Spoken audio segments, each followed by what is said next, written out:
I lived with FOMO until one thing that happened that completely changed it. All throughout high school, I had no friends. So I sit there going, I have nothing to do. I have nowhere to be. What do I do? And then college, I got so many friends. Then I realized I can't say no to them. I can't. Why? Because I thought I'll lose them.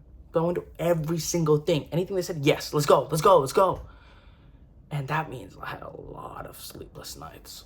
A lot of nights. Man, okay, I'll go. Where I first say no and they go, Ron, come on, let's go. Don't be a bitch. I don't want to go. Come on, Ron, come on. I go, fine, I'll go.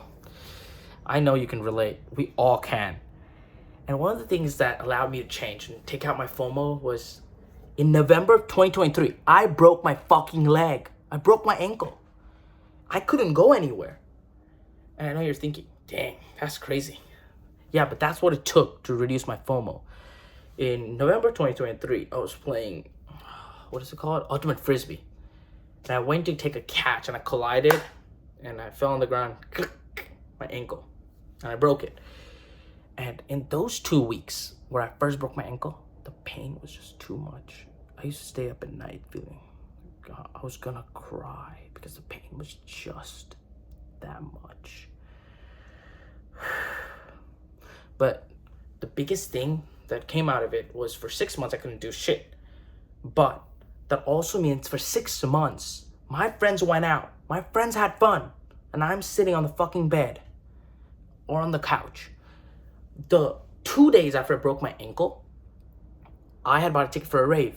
My friends were going for a rave. My sister was going for that rave. Her friends were going for the rave. My sister threw a pregame at her place.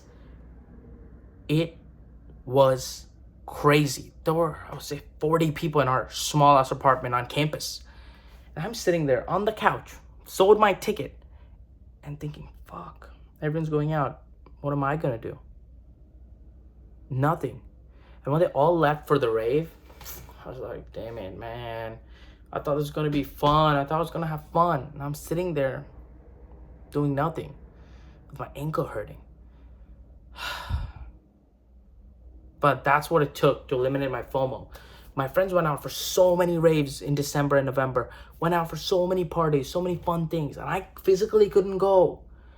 And after, I would say, after the first 2-3 months, I realized that even when I was able to walk and I was getting physical therapy, I didn't want to go because I was able to, I left the FOMO, or I don't know if you say that right, but I had no more FOMO. I had no more fear of missing out because I missed out that much. And I think that's the same thing you can do. Okay, first of all, do not try to break your ankle. What you could do is make it harder for yourself to make those commitments. Another good change that I did was I started living at home instead of at campus. And that's because to save money, 1, but 2, make it harder to say yes to things.